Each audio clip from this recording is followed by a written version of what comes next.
The Ryen Russillo Show is presented by DraftKings. On today's show, I'm going to get through the best wins, worst losses of the entire season, misleading wins. Also, a thought on numbers and my MVP vote. We have Albert Breer, who has an MVP vote. I don't know if he's going to tell us his, but the turnaround for Jacksonville, the big decisions in Denver.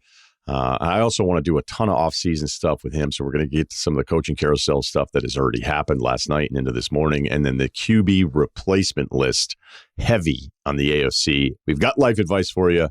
Have a great Monday. Every week in the NBA, stars rise, legends are made, and one player rules them all. DraftKings Sportsbook, an official sports betting partner of the NBA, is bringing back King of the Court. And now it's every Tuesday of the season. Here's how it works. DraftKings is putting up $1 million in bonus bets each week. Opt in, apply your token, and place a $5 pregame bet on the NBA star you think will dominate each Tuesday. If your pick finishes the night leading the league in points, rebounds, and assists, they're crowned King of the Court, and you win your share of $1 million in bonus bets. And this season, there's a new way to track the action. The King of the Court leaderboard inside the app. Before tip-off, see the top 10 stars in PRA. While games are live, watch your pick climb the ranks, and when it's over, find out exactly where your star stacked up. And if you've been crowned a winner. Download the DraftKings Sportsbook app and use the code Ryen. That's code Ryen, R-Y-E-N, to win a share of $1 million in bonus bets if your player is King of the Court in partnership with DraftKings. The crown is yours. Chill. Buy now and get the Russillo hoodie free. Call 1-800. European theater. The week is the Oregon Duck. We need a big push here.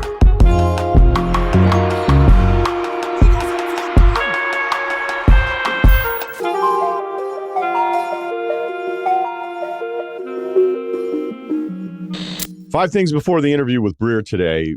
So we have the bracket set. My Super Bowl pick is LA over Houston. I was going to go with Jacksonville. Then the brackets come out. And I've told myself throughout this, even though, I don't know, over a month ago, you're looking at how it's all playing out. And now with Lamar being eliminated, even though, last night's game was just so wild. And I think all of us would agree that there's just parts of Lamar that, even with the comeback, even the two big shots against Zay Flowers, he's just not. If he's not healthy, he's just not the same. He hasn't been the same this season. I don't think there's any debate on that. So the whole point of this is like, okay, well, Burrow's out of the field because Cincinnati wasn't good. We know Mahomes is gone. Lamar's gone. This is setting up for Allen to get through all of this. And then I was like, don't fall for it. Don't fall for it. If you're falling for it, I don't even think I should frame it that way. If you're like, look, I'm looking at the field and I'm just going to trust Allen more than everybody else to get out of the AFC, go ahead. I just think it's a lot to ask of that roster for Allen to carry them, even though he's probably on the very short list of guys that could do it. So I was going to pick Jacksonville. So I'm kind of allowing myself to believe in Allen for one game. And when the lines came out last night, Buffalo's favored by 1.5 at Jacksonville. So I thought that was a little alarming. So I'm going to go with Houston, their defense, the run that they've been on. And that's my Super Bowl pick. We'll ask Breer his as well. On the other side of it with the NFC, the Rams are going to get Carolina in the rematch. The game they lost at their place. Remember, the big turnover, the fourth down conversions. So there was a lot baked into this because basically I think all of us look at these games and go, okay, well, if it's clean, if it's not my team that I'm picking that's -2 short fields, turnovers, and then there's your extra 10 points. If it's a clean matchup between teams, like I don't know anybody that'd be picking Carolina. Certainly with the 10 points, that'd be something else. So I think Carolina will win the rematch. They're going to win that game in Carolina. And then I think they'll win the rematch against Seattle, despite Seattle getting the number 1 overall seed. And I told you if Carolina got into the playoffs, and we're going to touch on this a little bit more, but the talking points about who Carolina is and how they've turned this around. There was even when I watched Carolina's loss against Tampa on Saturday, like all of you did, there was like breakdown of that game. And one analyst actually said Bryce Young did everything you could ask of him. And I was like, you've got to be kidding me. The way we used the result to analyze the quarterback's performance, it's just, we can't help ourselves. They're 1 of 8 on third down. I think he could have done a little bit more. So that's where I'm at with that. So the other part of Rams against Seattle in that matchup is that game in Seattle where they blow it on a Thursday nighter. I cannot unsee the Rams offense putting up 581 yards of total offense against this incredible defense from the Seahawks. That's 300 yards more in that game than Seattle allows on average throughout the entire season. So we'll pivot that into the best win of the season, because the best win of the season is actually also the worst loss of the season. And it's Seattle against the Rams. There's some other ones that I would throw in the mix if you're going the entire season. I've probably left out maybe a couple that you really like. Buffalo's win against Baltimore week 1 is probably the most fun win of the entire year. That ridiculous comeback. Clearly what we thought of Baltimore at that time.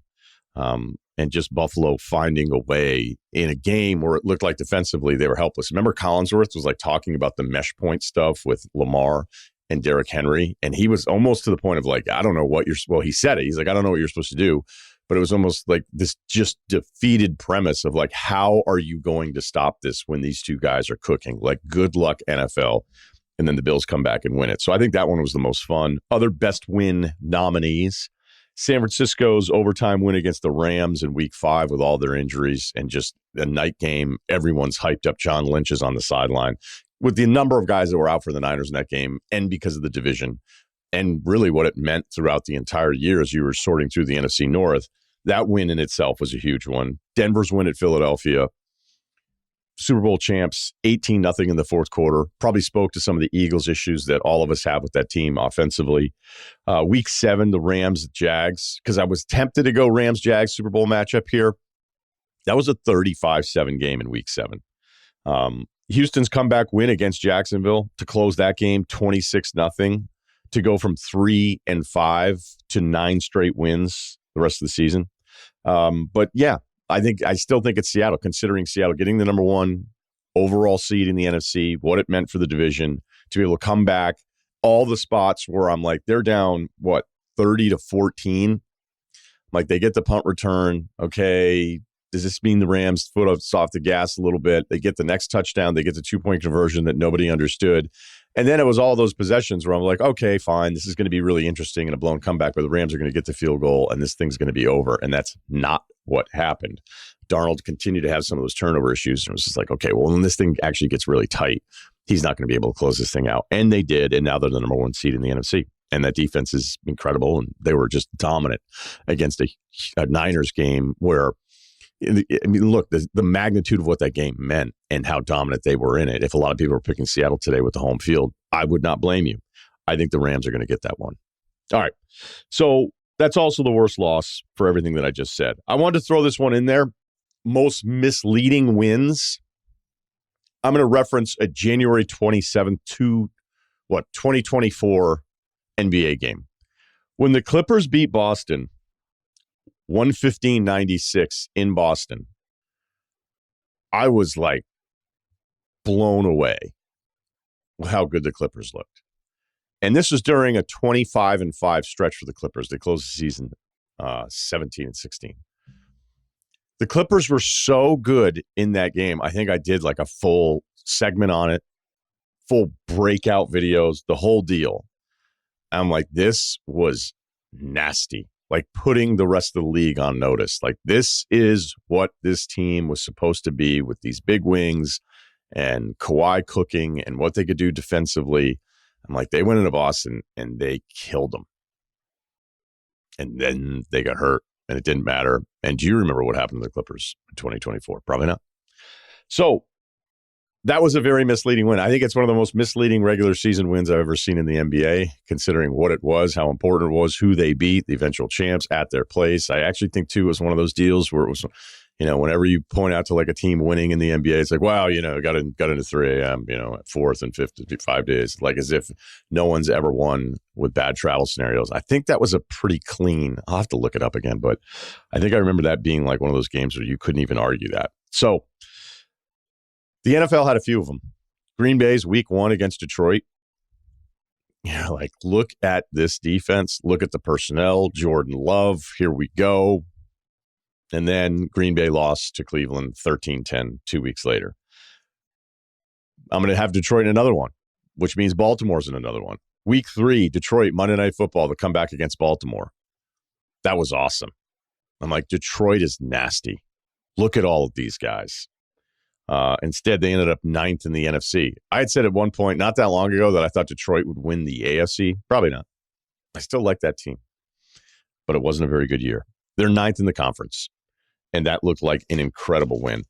I'm just going to throw this one in there because I enjoyed all the quarterback breakdown and stuff. Remember 9 getting it done in the fourth quarter in Chicago? Minnesota's comeback against the Bears. Like, when it matters, there's something about this guy. Something about him, J.J. McCarthy. Look at him at the sidelines. I have no idea if he's going to be any good or not. I think he deserves another chance next season to be the starter, figure it out. You spent the first-round pick on him. And he was a little bit better to close the season, right? After some disastrous accuracy issues throughout other games. Had the injuries, multiple injuries this season. But that was a game where it was like, oh, this guy's got a fire in him. I'll also add in any Kansas City win where it felt like they were riding the ship. Week 4, Baltimore again. Another example here. And it probably speaks to a little bit more of how we were hanging on to who Baltimore was throughout the Detroit win, throughout this Kansas City win. They housed Baltimore at home, 37-20. I'm like, Kansas City's going to be fine. The Chiefs close the season 1-8, and they're out of the playoffs for the first time since 2014. What was your favorite contract incentive that you were rooting for this past weekend? Who fucking cares? The NFL media love that topic, ramping up. Incentive. Were you sitting around? Do you know anyone that was sitting there keeping track of incentives? Maybe it was because it was a week slate, other than what you had on Saturday, which were 2 really important games. You had the Atlanta-New Orleans result yesterday that mattered a little bit, and there was some seeding stuff. Eagles not playing guys, Rams playing their guys. And then, of course, last night with Pittsburgh finding a way, Loop, my guy, one of my favorite kickers I've ever evaluated, missing the field goal last night for Baltimore. But there just wasn't a lot of meat on the bone for Week 18. So I don't know if there was some kind of push to be like, hey, maybe there's some incentive stuff here. At least we had the Myles Garrett sack record. And it also got me to thinking, like, did you care? Like, did you have multiple screens up, or did you change a channel? Was there anything about you? Because, the Strahan thing, I think all of us cared. And I think there's a bigger topic here. But what do you actually care about anymore at the end of the season? Like, will you remember the Garrett sack? Will you have that off the top of your head the way we always did when we were younger? Did you care that Jonathan Taylor is trying to catch Cook in the rushing title? I think there's local stuff. Like if I were a Bills fan, I'd be, especially if I were really young, I'd probably care about some of that stuff. But I don't know that anybody ever talks about it anymore. If anybody can ever care, or maybe it's just like you go from a certain point in life where you're memorizing this stuff, and then you care about mortgage payments and blood test results as you get older, which feels a little bit more important. But like Jamar Chase won the wide receiver triple crown. 3rd time since it's happened, since the mid-90s. Cooper Kupp had it not that long ago as well. That's a really cool thing. It was to be something that just as a football fan, I think a lot of us would all be kind of rooting for him, be like, I wonder if this guy's going to get the triple crown. Or maybe we do care in the moment and we just move so fast now that it's just like, I forgot I even cared about it. I forgot that result even happened. And I think this is pretty normal now. I don't know if anybody cares about the scoring title in the NBA the way we did when we were younger. I mean, do you know who has the rebounding title? I'll tell you right now, I don't know who's leading the NBA in rebounds. I didn't look it up today. I think Cal having 60 home runs for Seattle should be a big deal. It was probably a huge deal to Mariners fans in the MVP race with Judge, and Judge having 62 a couple years ago. I mean, 60 home runs has only been done, 9 times, 10 times in MLB history.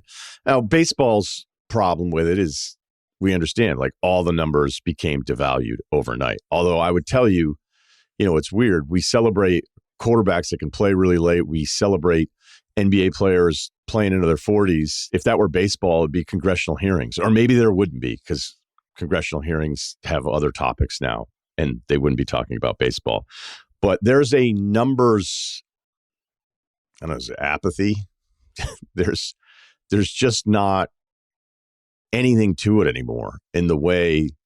I wouldn't even say it's about being a kid. I would say younger in my career, you were like, oh, this guy could have the touchdown lead. Like this running back could get to, Danian Tomlinson could have this many touchdowns. And it felt like something you actually cared and could even reference later on. And I would ask you, do your kids keep track of this stuff the way we did when we were kids? And I'm not even saying it's like necessarily wrong. It's just an observation. Maybe we were simpler. Maybe we were stupid. Let's talk about losers. Tennessee has gone 57 games without back-to-back wins. That is the active leader for a franchise right now in the NFL. The Giants are second at 37 games. So think about that. 57 games without back-to-back wins. The Jets, here's two stats for you. They finished the season without an interception as a team. 0. Second lowest is 6, San Francisco and Tennessee.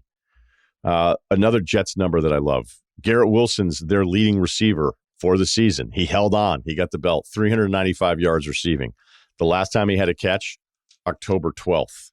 How about the Giants not tanking? The Giants the last 2 years were sitting at 2-13 with 2 games to go. They went 2-0 this year and 1-1 last year. They cost themselves the number 1 overall pick last season, moving first to third. And with this hot finish to the season for the Giants, going 2-0, they went from the inside track at the number 1 overall pick to the 5th pick. My final thought, Drake May's my MVP. I battled with it. I don't have a vote, so don't worry about it. I battled with it because of the schedule. So if you go through a lot of the stuff and you're like, you know what, that Rams defense actually doesn't hold up. There's some nice closing numbers for this Patriots defense. It's also arguably the easiest schedule a team has had in the NFL in a quarter century. The opposing winning percentage is under 400. It's at 390. It's the only team in the NFL that played a collective schedule below 400. The Rams of all the playoffs teams, depending, because there's some strength of schedule stuff that you can look at, they basically have had the toughest schedule of anyone. The numbers favor May, but when I really think about like the core argument of the MVP, right, what it's supposed to be, and I know this can move a little bit. People, get upset that sometimes it's not like people. It just depends on the season and what you're comparing. They're like, all right, I actually think with this, because I would not, if you vote for Stafford, totally understand it. It's a good vote, but thinking about May and having like a damn near perfect season and what he means to this Pats franchise and who they are and this kind of turnaround, if you're taking May off of this team versus taking Stafford off the Rams, that would be my closing argument and ultimately why I would land on May as the MVP for 25. The Big Shack is out now, and it's a serious burger. We're talking 2 Angus beef patties, 3 buns, new secret sauce. It's stacked, balanced, and built the right way. You get everything you expect from Shake Shack. Fresh ingredients, that toasted potato bun, and sauce that pulls the whole thing together. It's big, it's fresh, and it's legit. One of their best burgers yet.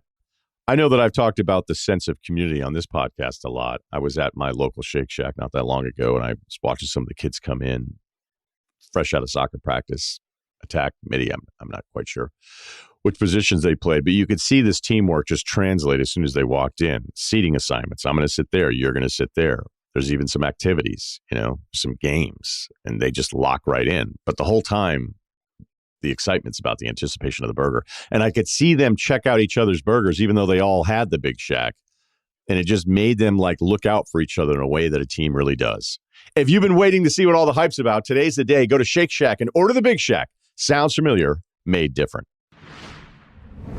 The best way to get into a lot of the offseason stuff and recap some of the stuff that we saw throughout the season, Albert Breer joins us, SI.com, the MMQB podcast as well, out multiple episodes, and you can read his stuff on SI this morning. Good to see you, man. Hey, what's up, Ryan?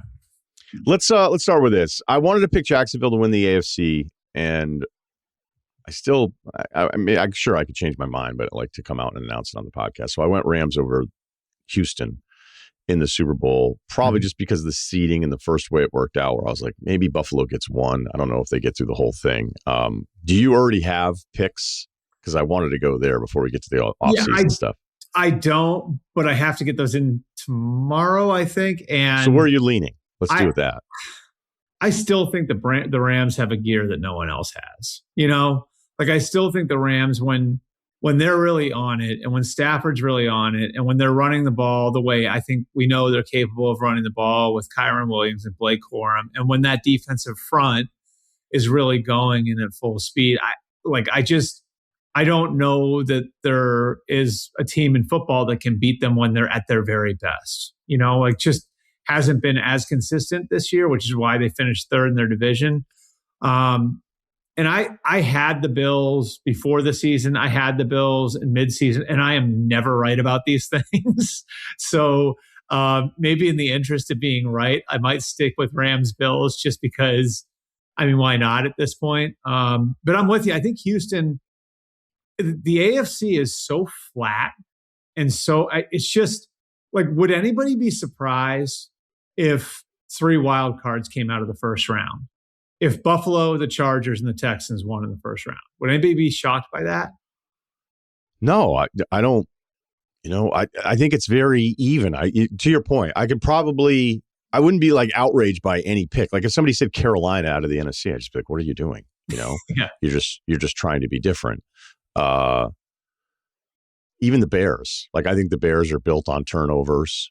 I think this is like there's Pittsburgh some might good. surprise me a little bit. Yeah. I mean, Pittsburgh would, sure, if we really want to get to it, because I just don't think Pittsburgh was very good this year, even though, I mean, now we're talking about the two divisions, NFC, AFC South, or the NFC South, the AFC North. The automatic qualifiers. Yeah. Because, like, I was reading your piece this morning. I'll just kind of jump to it, but I already knew this was going to happen. But if Carolina gets in and they lose to Tampa, they can't move the ball. We can talk about, the weather and everything, but they can't move the ball all day long. They get the late touchdown and ends up being a 2-point game. And then they get in because of the Atlanta result against New Orleans. I don't think Carolina should necessarily, maybe Carolina has a better argument to feel better about themselves today than Pittsburgh does. I don't think Pittsburgh should feel good about themselves and where the franchise is. So maybe Rodgers for a moment putting together scoring drives that I didn't expect was going to happen based on how the first half went. So, it's almost like me sounding like a dick going, hey, feel worse about yourself, even though you're in the playoffs. But I do think this is where mistakes can be made by a franchise by like going, I know you made the playoffs, but do you actually feel good about where the team is? Because I think Carolina and Pittsburgh both would have massive questions this offseason, even if they won a playoff game. Yeah, I would agree. I mean, I think the Steelers, it's felt all year like it's being held together by duct tape. And the weird things at the end of the year with, TJ Watt's freak injury and DK Metcalf's incident with the fan. And, you look at like the age of the roster and the one thing about it is like, at the very least, everybody's going to operate with a lot of urgency, but there are some old players in that team that they've relied on. Ramsey, Hayward. It's just, you look through the roster and it's like, how are they going to string wins together in the playoffs? Now, Rodgers made some throws that were off the charts, but I think, you're looking at like a very serious reset coming. And, that's where the question on Tomlin's future comes in. Carolina, I think they had a really nice offseason last year, right? Ted McMillan surprised a lot of people. They surprised people taking him 8th overall. He, I think, would be my offensive rookie of the year. I got to look at all of that again, but I think he would be he'd be right there at least. And they were so reliant on him in that game, to make big plays for them. And they hit on free agents like Rico Dowdle. So can they repeat it? And do they really have a quarterback? Like they've got a decision coming on Bryce Young, whether or not to pick up their 5th-year option. They have this big breakthrough year. They may decline that option, based on what they've seen this year. So, I don't know that you can look at Carolina the way that, you would look at, a Chicago or a New England or even a Washington, despite the down year, where it's like, yeah, you got your quarterback, you're starting to have your core. It looks like you're going to be good for the foreseeable future. Carolina still has work to do, and I think the guys there would tell you that. Okay, let's do the positive of this. Mm-hmm. How did Jacksonville do this? It's incredible. I would say, they did a really good job of continuing to develop guys who the previous regime left behind, who they inherited. And I think it takes some humility to come into a new place that hasn't won much in Jacksonville and recognize that there is something to work with here. So Travis Etienne has a career year. Trevor Lawrence has pulled his career back up off the mat. Devin Lloyd has a career year. Josh Hines-Allen has been excellent. Trayvon Walker has played well. And so you have all of these guys that were high draft picks there. And then you start to nail some of your free agent signings, right? Like what they were able to do on the offensive line. Yeah, I just like look all the way around, and it's just, I think you have to give Tony Baselli and James Gladstone and Liam Cohen credit for doing a good job of assessing what was on the roster, who they had to move out, who they had to bring in, and continuing to develop the young talent that was already there, which I didn't think there was a ton to work with, to be honest with you, going into the hiring cycle last year. Like, this felt like a little bit of a rebuild, but they've done a really nice job taking the guys that were on hand, and they've done it like in a division that division's been a layup the last couple of years for the Texans to win it. But this year the Colts were a wagon for the first 2/3 of the season. Now, what's happened since was what's happened since. And then the Texans have been incredible since September. Like they started 0-3. I believe the record's 12-2 since. So is that math right? Is that math right? Yeah. They closed at 9 straight wins. They were 3-5. Yeah. So, so my math is all off this. I mean, I was just making sure it added up to 17 games, Ryan. But I think you got to give the Jags a lot of credit for, assessing what they had on hand and then just, getting the most out of those guys. And I think it's a huge credit to them. The amount of guys that have had career years there. It's really incredible.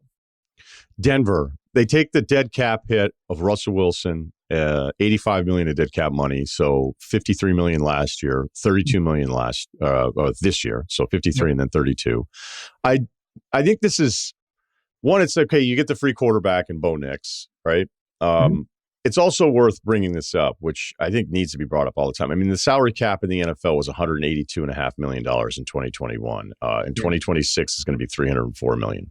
Yeah. It's gone up 25, 23, 25, 30, 16 million. I mean, the cap just goes up by such a huge spike. Should we all stop caring about dead cap money hits? There's a lot more flexibility to work through that than there used to be. And, it's going to definitely affect some quarterback decision making this offseason with guys like Tua in Miami and Kyler in Arizona.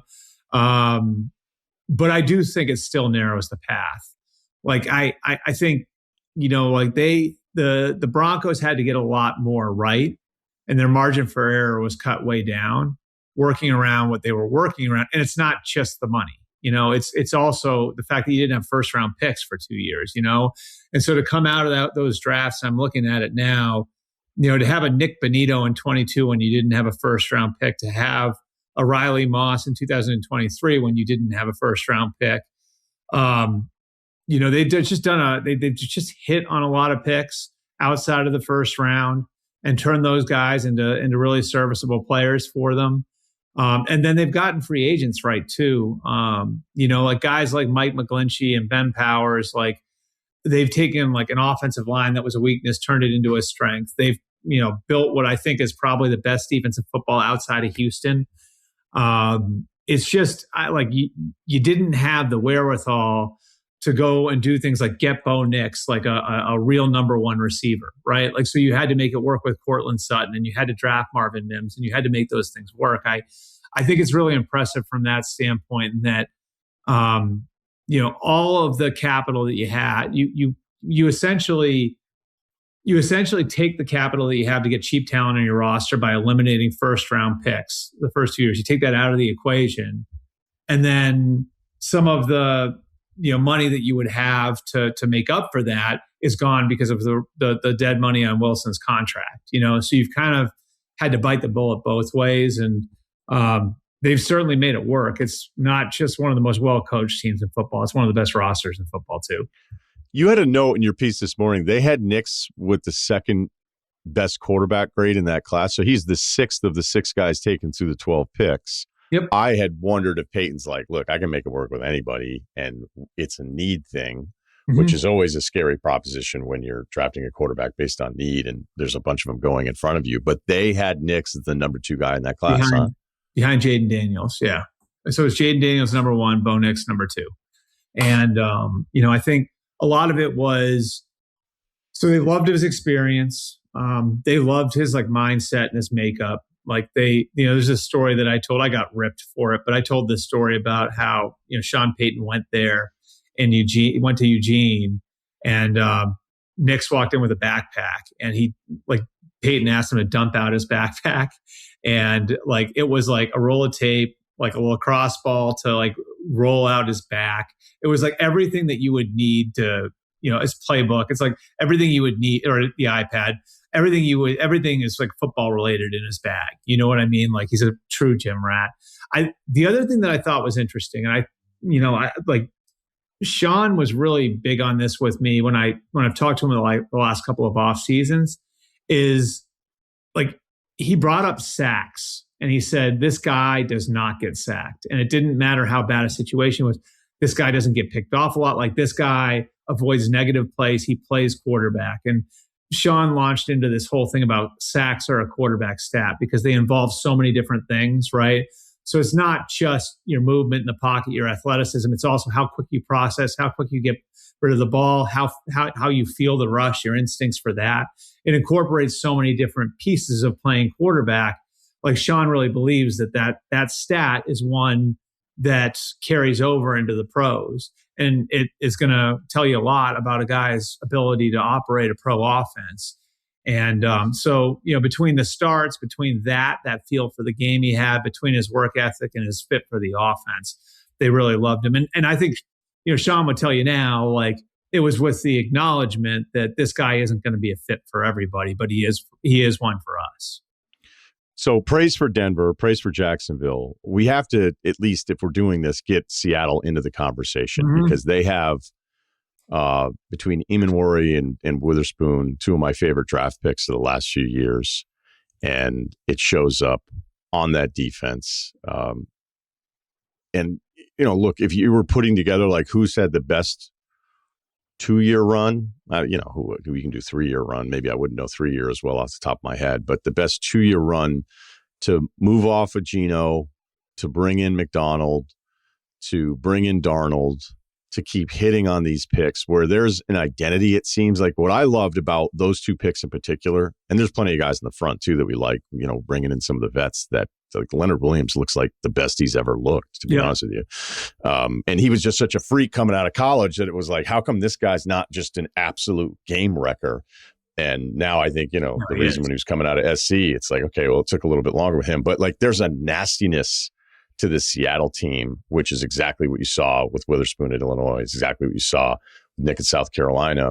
I don't know if they were like, hey, we want the mean guys, but it shows up when you watch them play. Yeah, and I think in that way, I think they're sort of where they were 15 years ago when Pete had the young team there, and there were so many guys that were coming up and getting better over the course of time.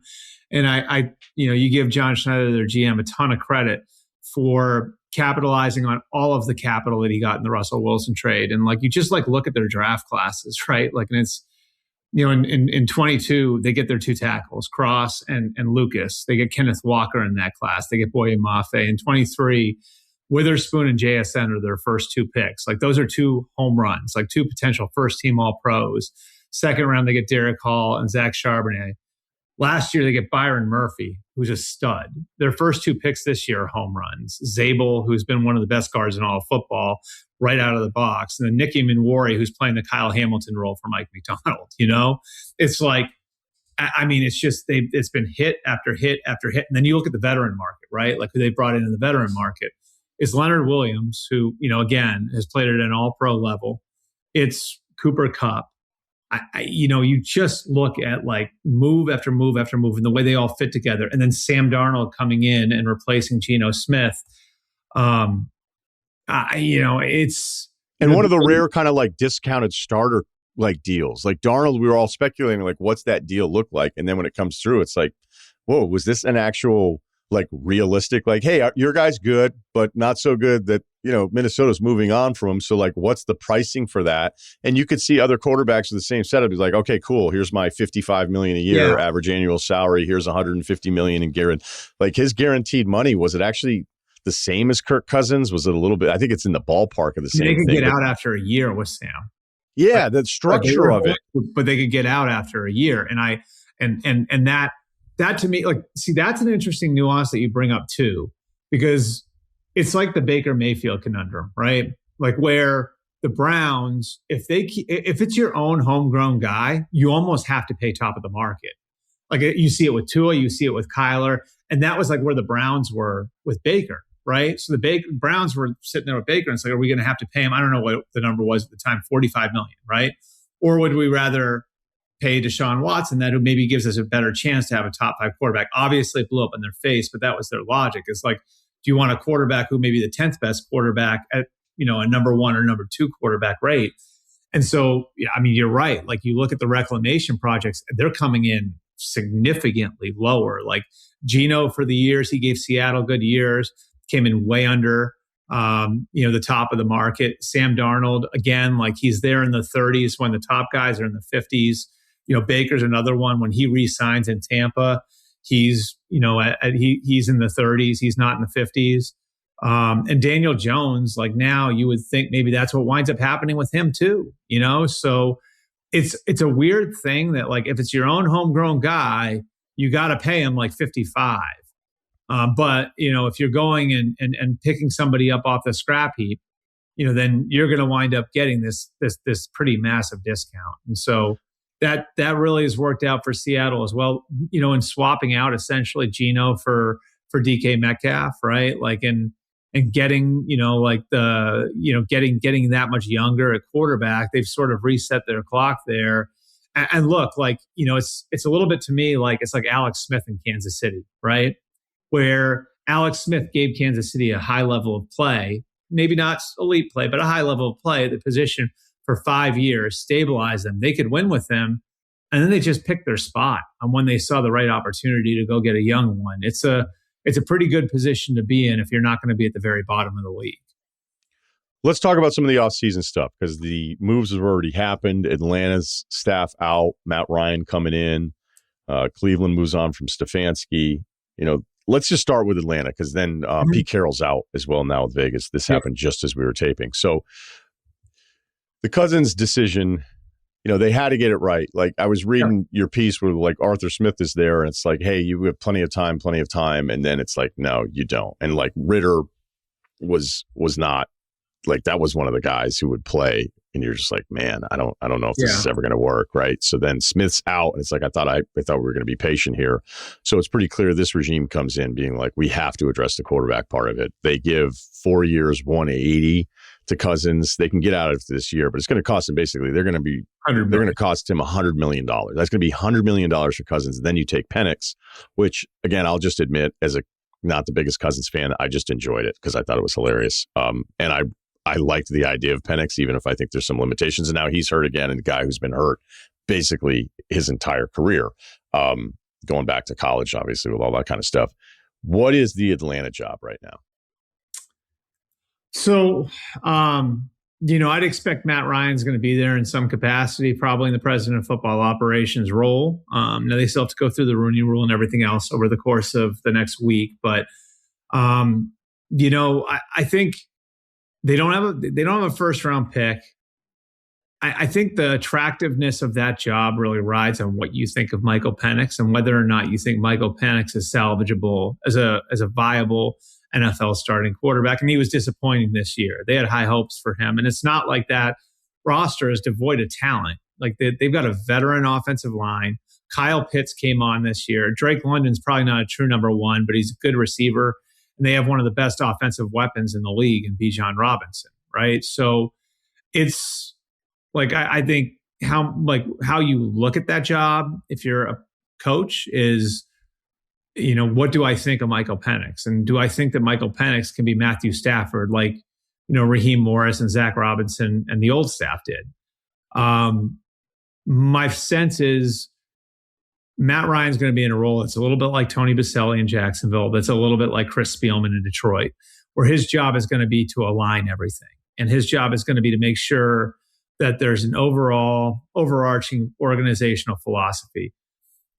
The general manager, I would think, might come from somewhere in Matt Ryan's background. Now, there's a guy in Chicago, Ian Cunningham, who's the assistant GM, who worked under Howie in in Philly and came up under Ozzie in Baltimore, who's working for Ryen Poles. Ryen Poles, I think you probably know this, Ryan, but he was one of Matt Ryan's offensive linemen at Boston College. And they were in each other's weddings and all of that. So it wouldn't surprise me if you see a guy like Ian Cunningham come in as the general manager.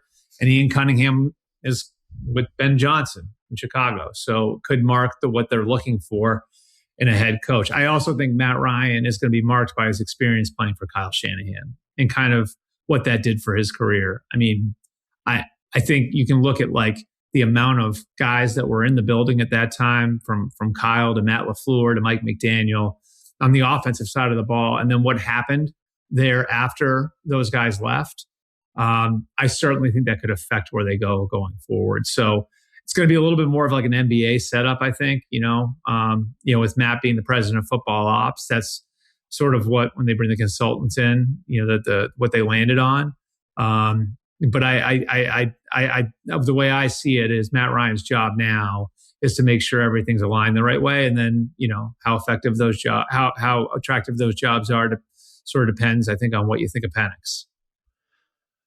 If Stefanski is now the hot commodity because he's available, then what was the disconnect in Cleveland? I think it's just water under the bridge. That was, I think, what gave them some pause over the last 2 or 3 weeks, where it just sort of felt, I think, to people there like it had run its course. You go through the Deshaun Watson thing together. The whole thing's been taking on water the last couple of years. Now you've got like this rookie class that you feel like you can build around with Carson Schlesinger and Mason Graham and Harold Fannin and Quinshon Judkins, right? Like, so you feel like you've got something going forward. Got some decisions coming at quarterback, and this sort of becomes the natural decision point. And I think Jimmy Haslam still really likes Kevin Stefanski. I think if you asked Jimmy, he would tell you that Kevin's going to have success somewhere else, but in Cleveland, it just gotten to the point where it's run where it ran its course. And what's interesting now is for the teams that are out there looking, Ryan, it's going to be hard to find somebody who's as good as Kevin. The market's thin, and it's going to take some real skill this year to find the right head coach. Like last year, I would have been able to tell you on this date, Ben Johnson and Mike Vrabel are getting jobs. No question about it. 100% they're getting jobs. Who is that guy this year?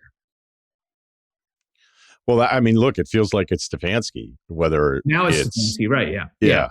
But I mean, the Vrabel discussion, this is always kind of my John Harbaugh thing, is that, like some of the down years for Baltimore, it was like, hey, is it time to make a change?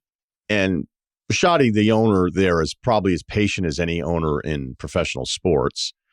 And I think his approach to everything is like, okay, that's kind of the way I'd want an owner to be. Now it's kind of this chicken or the egg thing. It's like, yeah, we got to be patient because we had success right away. So that's why we were patient, where everybody else feels like. But there seems to be some dismissal of just a fundamental understanding, like, hey, do you like the guy? Do you like the guy, and do you think he's a good coach? Right. You do? Well, guess what? I mean, just because you guys had a couple disappointing seasons, you don't have to fire him, You don't have to. And that's like kind of the Harbaugh part of it, where I know, the playoffs haven't worked out. But clearly he's very good. He's a good coach. And unless it's somebody who's around the building all the time, where like you'll just hear stories of like, hey, this was done. Like there's a few times I've heard about stuff with a coach where the people that hired the coach were like, right, we completely screwed up. First time head coach. He has no business being a head coach. And now it's about us understanding, like, can we pull the plug after a year? Do we give him a second year? But we almost already know next year's a lost cause, which is why I think you're starting to see ownership go like, hey, if it's bad, what must be done eventually must be done immediately type of thing. So you're right. Like Vrabel was one where I'm thinking, like, I know there was a power dynamic and all that kind of stuff. It's like, as soon as you get rid of him, everybody else is going to want him. And then you're going to wonder, like, in a couple of years, did we, and I don't know if Tennessee's any good or not, moving forward. Yeah. Granted, they were a terrible team this year, but the cycle of it kind of drives me crazy, because I'm like, how many owners are getting rid of coaches they actually think are good, but they just feel like they have to do it? It's funny you say that, because like I had a conversation with one of the Jets guys. They interviewed Vrabel last year, and I don't know if I can swear here, but he said he said like their first reaction walking out the door after Vrabel left after his interview was, why the fuck did they fire this guy? I couldn't believe it. You know what I mean? Like, so it's like that part of it is like, and I do think that there's that element of it is like, is your organization strong enough to fix it on the fly? You know, like if it is broken, and I think to some degree in Tennessee that was broken, right? Like it just, for a few different reasons, things were kind of off the rails. I think Mike would admit this now. Like there was a divide in that building, but it's the owner's job to fix that. You know, like what you have. Like there was a point, I was watching the Elway documentary, and you almost forget about this, but there was a point where it was broken with Elway in Denver. What'd they do? Did they get rid of John Elway? No, they went and fixed it. You know what I mean? Like, so I'm with you on that. I do think too often it does happen where you have these situations where you have these situations where there's a really good head coach in the building, and people wave the white flag and say, well, it's just not going to work here. Well, are you sure? Or is there something you can do to fix it, dig it out? Yeah, because you're not sure about the next thing. By the way, the Browns thing, real quick, will the coaches interviewing for that, will they have to go in saying we can make something out of Shedeur? How much does Shedeur factor in the preference for who they want to hire? I don't think he's a massive part of it, to be honest with you. I think it's more, I think you're going to have a plan at quarterback for sure, right? Like, so, I'd say they view having Shedeur on a rookie contract as a plus. There's the Deshaun Watson thing too. You have to have a plan for that. They still own $46 million in guaranteed money for this year. So I think 100% you have to have a plan for what you want to do at quarterback going forward. But I don't think Shedeur has done enough to make anybody say yes. Like, he has to be part of the equation going forward. He has to be in the mix to start or anything like that. I think maybe it's a plus if you feel like there's something there and you can work with him. But I don't think anybody's under the illusion that, like, right now they're working with, like, the next coming of Patrick Mahomes or Josh Allen. So the other note that you had was, like, if Steichen and Ballard are going to be back with the Colts, that Steichen kind of falls in that Stefanski category, that because of this market feeling like it's thin right now, and who knows how history's going to look at this offseason musical chairs of coaches, but that Steichen would have had a job. So considering the Jones injury, and you could probably get into the Sauce trade now and being like, hey, that kind of stings a little bit. But look, they ended up losing the starting quarterback. Things were felt like there was a bit of a correction on Daniel Jones coming there before the Achilles injury as well. So we'll see what happens market-wise there. But no surprise whatsoever, the Colts are just going to be patient and kind of playing into some of the stuff that we're talking about here. If they like the guy and there's real reasons and everybody's fine, let's just see what happens in 26. Yeah, I think, like, the Colts were one that came up maybe 2-3 weeks ago for the first time. It's like, hey, something could happen here. And, I think a lot of that it's a little bit like Seattle a few years ago when Paul Allen died. And, like, Jody Allen, his sister, took over, and there was just this unease there about, like, we don't really know what she's going to do, and there's no track record here, and so we'll see. Sort of like that with Carly, Irsay Gordon, who's now the controlling owner. He's one of Jim Irsay's 3 daughters. There's just that sort of like, okay, like, let's see what she's going to do. Now, I would say this, like, in a market where, like, there is not a ton of great rising young offensive minds, I think Shane Steichen, despite not making the playoffs his first 3 years there, would have had a shot to get another job right away. Like, may not have even had to wait a year or two. He's that well thought of across the league. And so, I think the people in-house there knew that. And then the question becomes, okay, like, so then do you fire your general manager? And Chris Ballard's been there for 9 years, and I think he knows the score. He's only been to the playoffs twice. He's only won 1 playoff game since he got there. So that whole dynamic, it's like, do you hold on to your coach and then have a GM in an arranged marriage with him, and then is the coach on notice, or do you just go forward for the next year with a group that you felt really good about through 10 games, and who then had to deal with all of the injuries, see where it goes in 2026 with it very, very clear that everybody is under evaluation. This is just, I think, a cleaner way to do it than, get rid of half of that equation and try to arrange a marriage that maybe would be doomed to fail. The Pete Carroll thing didn't work in Vegas. Gino didn't work there. They brought in Chip Kelly. They paid him a ton of money to be the OC. I would say of all the stuff, there is no way that I believe the story that Chip didn't know the plays that he was calling. Like that seemed like, when I saw that, I'm like, ooh, this is kind of like nasty work. Yeah. I mean, Chip. I know Chip. It'd be there's just no way. As soon as I was like, there's no way that there may have been like a miscommunication on a play, and then the game of telephone, it ends up like, oh, he was dialing in plays that we didn't even have in the playbook, and he didn't know any of those things. It's like, look, it can have not, it didn't work. There's no way that that's actually what happened consistently. I just refuse to believe that. It seemed like Carroll was frustrated, with Chip, because it was, there was a couple of moments that I was like, wow, like maybe it's getting a little bit older where you go, our balance, and it's like, okay, so he's kind of calling out the play calling here a little bit. Here's the bigger thing though. So they clean house. It was almost like a babysitter deal here. Like, Pete, bring the fire. He's the youngest old guy ever. But is this job, you've got the pick, whatever you think of this quarterback class, but I guess it's like the Brady part of it, because it feels like Brady is both owner and president and all of these things, even if, like, I remember Rossini coming on with us months and months ago. Maybe it might have even been last year. She's like, this is his team. Like, he is calling all of the shots. So how does that dynamic play into what kind of job this is? Yeah, I mean, I think most of the people who work there view Brady as their boss. It's just what it is. And I think, coming out of this, you would hope that, like, the evaluation of everything that went on there reveals how much needs to be cleaned up, and how many different areas of the operation need to be streamlined and aligned. And I use that term with Matt Ryen and the Falcons. Like, I think what they tried to do was like push these puzzle pieces together, And so you bring in Pete Carroll as sort of the program leader, and then you really like Pat Graham, so you bring him back, even though he's from a completely different defensive background than Carroll is.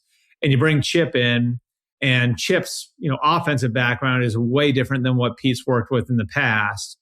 And you just think Pete's going to accept what those two coordinators want to do and not try to, give, have heavy input in what they're doing. And it just didn't work.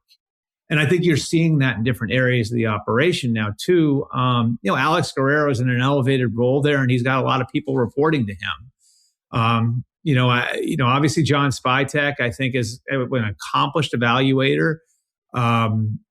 He is somebody now you're going to have to align the head coach with him.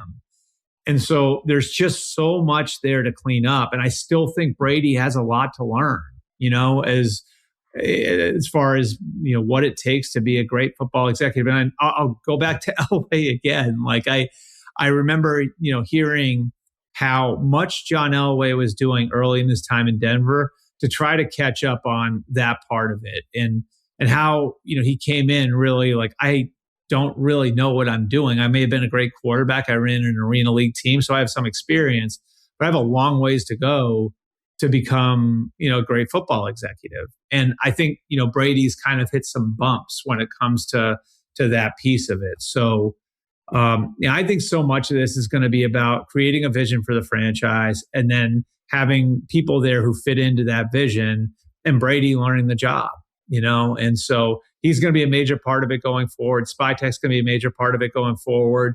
And they got to find a coach that's going to fit the vision that they're creating. I think that's job number one for them, because very clearly last year, it's funny because, in New England, Scott Pioli had that thing like, we're not collecting talent, we're building a team. I think that was sort of the problem last year with the guy that Pioli drafted, Brady, right? Like, is that it just feels like in a lot of ways they were just collecting talent. It's like, no, you're actually building a team here. And job number one is going to be finding a way to do that now. Anything on Miami? Yeah. So like Miami's got like a, they're going to restructure things a bit there. It's going to look like Detroit looks. It's going to look like LA looks, where you have sort of like the cap analytics operations guy. It's a guy named Brandon Shore, who's been their cap guy forever, is now going to be elevated and report directly to ownership. So Brandon Shore is going to be involved in the GM search. The GM, as a result, is going to be more of a pure scouting guy. I think their idea is to have all three of those guys reporting up to ownership: the new GM, the coach, and Brandon Shore. Steve Ross obviously going to be involved. The team president, Tom Garfinkel, Ross's son-in-law, Danny Silman's going to be involved. And so you've got those guys involved. And I think the intention right now is to bring back Mike McDaniel as coach. They're doing their season review now. I don't think anything will happen today. And I don't think anything's final, but I think the idea is to go forward with Mike. The one caveat there would be if someone becomes available, they suddenly feel like we need to go get this guy to be our coach. Maybe that could affect things with McDaniel. But, I know this, like, the barometer for McDaniel for the rest of the year after Chris Greer was fired on Halloween was we can't have him lose the team. And, clearly there were all kinds of rumblings that he had lost the locker room before that.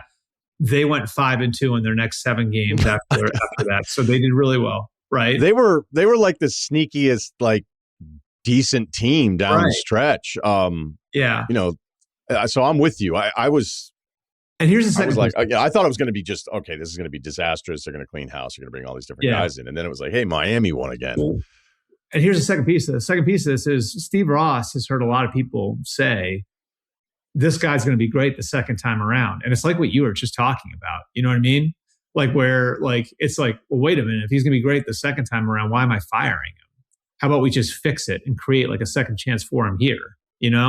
So I think their intention right now is to go forward with Mike McDaniel, which, could create some opportunity for some of the San Francisco guys. There's a guy named Josh Williams out there to maybe become the next general manager in Miami. Okay, that pivots really well into this because I put together my quarterback replacement list. I do it every year. Probably do it before the season starts. I do it at the end. There's locks and then there's gray areas, and it doesn't mean that all 8 of these teams, even if it can seem like, oh, it feels like 8 teams, 9 teams are going to change quarterback. It's like you probably do that if you're being a little loose with it. I think the crazy part of it is that most of the teams are in the AFC. So let's go through it. If you have, obviously you're going to have better intel than I would. But if you're like, no, I think they're going to keep him. What do you think happens with Tua? I think Tua's probably gone. I think that's like a water under the bridge situation. I just think they've gone through too much. We've seen how Tua's handled these sorts of things in the past, which informs you too. Like, remember that grudge he held, with Brian Flores over the way he was treated there. He's been a little sensitive with these things in the past, so I don't know why you would expect that it would be different after what he went through this year. So my guess is maybe he's somebody's reclamation project next year. I don't even know where to start with the Jets, but clearly that quarterback is not on the roster, right? Whoever it is. I think that's a fair. I think that's a fair assumption that the Jets quarterback for 2026 is not on the 2025 roster. I think they have the second pick, so obviously some of this is going to come down to who declares. Is Dante Moore in the class? We'll see. If Dante Moore declares, that's who the starting week 1 for the Jets. We could just write that in pen right now. It feels that way to me. Are you sure that Moore goes behind Mendoza? I'm not totally sure of that. Moore's pretty good. I like Moore. I know there's been a couple games here where I think the guy's just so calm, but I think Mendoza's approach from the pocket on top of the toughness and everything that goes with that. I was playing hoops the other day. Shout out to the Hoosiers. There's a bunch of Indiana guys running around trying to take over Manhattan Beach. So I was playing pickup hoops for the first time. They give you that chant that I had to hear at the Big Ten championship game over and over and over again. They didn't do that chant to me, Good. but the guy was like, "What do you think about Jackson Dart or Mendoza?" And so I was kind of like, I got to be honest with you, I probably like any quarterback that I feel better about from the pocket first. Like all the other stuff is extra, like the Dart toughness and the running, and it's like, okay, all that shit's cool, but he's been reckless since he was in high school with these runs. Yep. Mendoza from the pocket is, I think, but now the Giants don't have to worry about any of that stuff. I agree. Like, I think, the personality part of it's great too, because I know we're going to be talking about that for the next 4 months. I would say this about that part of it. As long as you're yourself, I think you'll be fine. Like Andrew Luck was, I love Andrew. Andrew's dorky. You know what I mean? But Andrew owned it, and Andrew was himself, and he's fine. So I think Mendoza, like when I watch Mendoza, I see like Jared Goff. I'm not an evaluator, but I see Jared Goff kind of that type of quarterback. And, that's pretty good. It's a guy who's gotten 2 different franchises that were really bad before he got there to conference championship games. I haven't done enough on him, but I just look at Dante Moore as somebody who it just feels like when you watch him play, he's got a really high ceiling. Like it feels like he's just scratching the surface of what he can become. A little more juice to him. What you're saying, Breer? Yeah, I think so. I think that'd be it.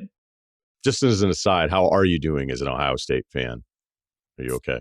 I'm fine. I think I've come to grips with we just weren't that good. I don't know. Like maybe that's coping. You know what I mean? But the offensive line issue, what defensive fronts did we play after Texas that were really capable of challenging us? And so Indiana beat us that way. Miami beat us that way. Really, Miami beat us on both lines of scrimmage. So even if we get through that one, and we almost did, right? Like if get the ball back there, I think Sand might drive him down the field, win the game.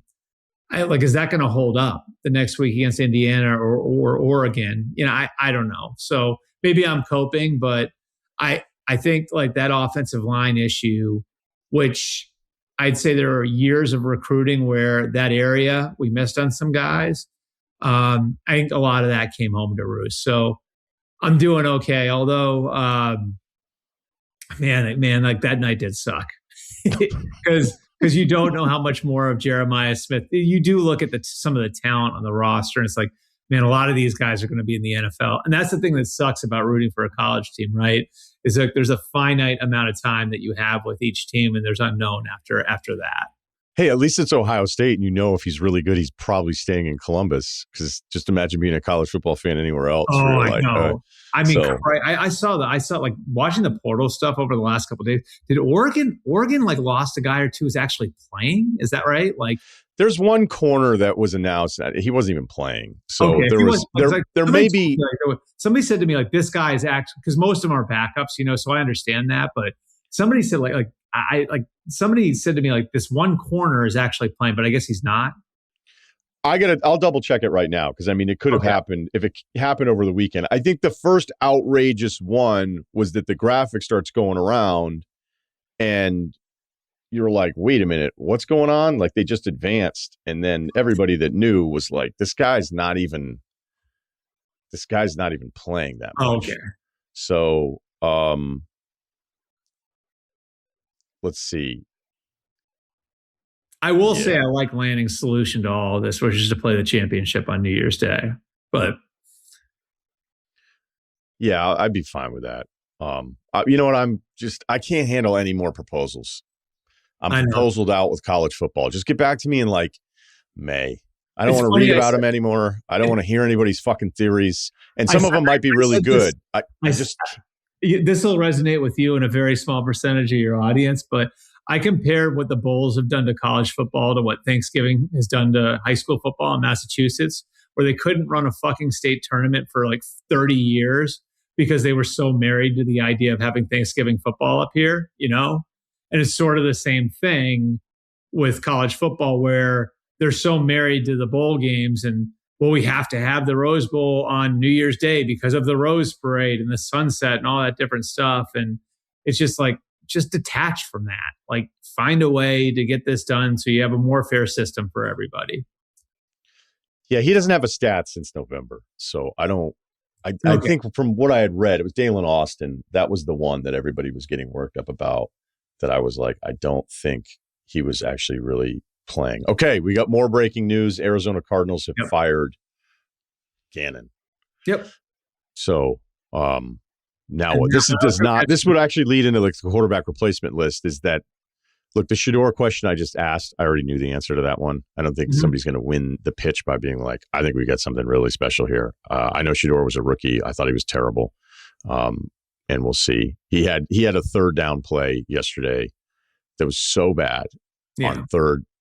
He thought against zone defense that he was going to run from like the 12-yard line into the end zone, and he didn't make it a yard. Whatever. Maybe he'll be good. Maybe he'll be good with more reps or whatever. But the Kyler decision, it feels like he's gone, and that who's ever coming in doesn't have to come in selling the way Kingsbury was there to develop a quarterback. Right. Gannon was brought in to get Kyler to the next level. It feels like whoever has this job will have a clean slate at the position as well. Yeah, I think so. And they've actually got like a decent young core of players. You know, they've got, whatever you think of Marvin Harrison, but they've got a left tackle in Paris Johnson. They've got a young tight end in Trey McBride, who's probably the best in football. They got a bunch of young pieces on defense. Like, this is an interesting one because it's like, okay, what's your plan for quarterback? Because we think that if we can get the quarterback right, and you even saw it with the way Jacoby played, like there were points where they looked pretty competent with Jacoby in there. And Jacoby is like I'd say like an average run of the mill, like, play quarterback from the pocket guy. Like if you can just get to like the point where you have like a top 10 or 12 quarterback in there, you might be able to compete pretty quickly because of the young talent on that roster. So that one I would say is, again, like I look at like the Kyler and Tua situations as like, how much of the contract are they going to have to eat to trade him? Is that even possible? Do they have to cut him just like Denver did with Russell and just eat the money? But I think one way or the other, Kyler's almost certainly not there in 2026. So if we go, okay, Tua, move on. Jets, don't know who it is. Pittsburgh, I don't know if last night's result matters. I mean, it's easy to play it that way. I mean, there was part of me with Collinsworth, and I think Tariq and Collinsworth are awesome, but like his law, he gets so excited about football, and he's like, he's got the guys over here watching film. He's got the hand signals. He's really put in the time and all this stuff. And Calvin Austin has a route where it looked like he broke out of it late, and then Rodgers is lighting him up. And I'm like, yeah, I don't know, man. You guys got 3 fucking points, And then look, I was wrong. They come back. They put together their scoring drives. They win. They win the division. They're in the playoffs. But sometimes I wonder if a result that's in the moment a huge success can end up being the most misleading thing and actually screws you up as an organization. Like, I think when you look at this one, really, it's going to have to be a decision that's bigger than just Aaron, right? Like, because, like I said earlier, they've got so much age in key spots in the roster. So what are you doing with Cam Hayward? What are you doing with Jalen Ramsey? What are you doing with TJ Watt? You assume he just signed the contract, so he'll be there. Like, what does this look like going forward? And if you're going to run it back with the same group, and a lot of those guys are going to be back, and you're going to spend in 2026 to try to win, then it makes sense to have Aaron around. There's another scenario where, like they get blown out by Houston in the first round of the playoffs, and now all of a sudden it's like, okay, like we're evaluating everything now. And so I think a lot of like their decision making is gonna hinge on how they see that group of older players more than just Aaron. And do I think Aaron's going to want to play again next year? I think that could even hinge a little bit on what it looks like on Monday night. It's sort of interesting because I do think like Aaron's gotten himself back into a place. I think you saw it after the game too, and I've talked with him about this. Like, I do think he's kind of gotten himself back to a place where he's really enjoying playing football again. Whether or not he has another year in him, I'm not sure. All right, let's run through the rest of these. We already covered Cleveland. Anything to Lamar in Baltimore? I mean, no, for now. I think he will be back as the quarterback next year. However, when Josh Allen got his correction last year, the Ravens went in and talked to Lamar about doing a new contract. That obviously didn't work out. He's got 2 years left on his deal. How much is Lamar going to push for a new deal now? And does that become a problem? And if that's a problem, the Ravens don't even have to shop him. Because at that point, if there's teams interested in trading for him, they're going to pick up the phone and call. Whether that's the Dolphins, the Raiders, whoever else, like those teams could be motivated to pick up the phone and call. And so I think like if there is going to be a separation here or a divorce, it would be because the contract situation fell apart. And to get there, that would take, Lamar pushing for one and the Ravens not wanting to do one. You think the Colts just re-signed Daniel Jones? Yeah, I do. I think that they saw enough from Daniel. I think that the prognosis on the injury, I think, is that this is going to be a relatively clean one to come back from. My sense is that like they wind up doing a deal that makes sense for everybody, so to speak, to bring him back, and they love him there. Like they felt like they'd really found something. The plan, before he got hurt, 100% was to go forward with him. Now the question becomes whether or not you got to franchise him to do that, because the franchise tag, I believe this year is going to be, in the mid 40s or maybe close to 50. If you do that, then you're talking about giving him a contract in that range. Are you able to work something out with him before you have to tag him? Do you tag him? If you do tag him, you're sort of in the same position the Giants were a couple of years ago with him. Minnesota, just run it back with JJ. See what you have, I assume. With competition, I would say. With competition. Competition. Yeah, I think with them, they're going to look hard at the idea of a reclamation project, because it worked for them before with Sam, right? Like they were able to get a great year out of Sam, and so I think they'll look at the idea of how do we make sure that we're creating some level of certainty for ourselves here, where we know like we've got some sort of backstop if JJ doesn't work out. I just think there's too much on the line for them based on where they are from a roster standpoint, Ryan.